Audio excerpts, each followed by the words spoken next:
الحمد لله الذي وفقنا لحضور هذه الحفلة المباركة وأرشدنا إلى صراط المستقيم وجعلنا حزب الله الغالبين.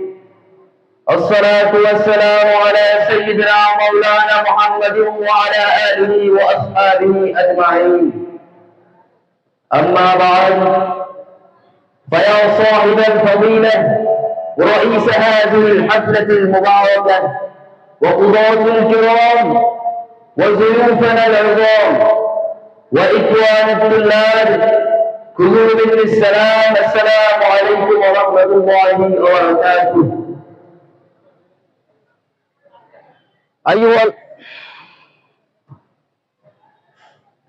القضاة الكرام، كنت أمامكم أن ألقي إليكم خطبة وظيفة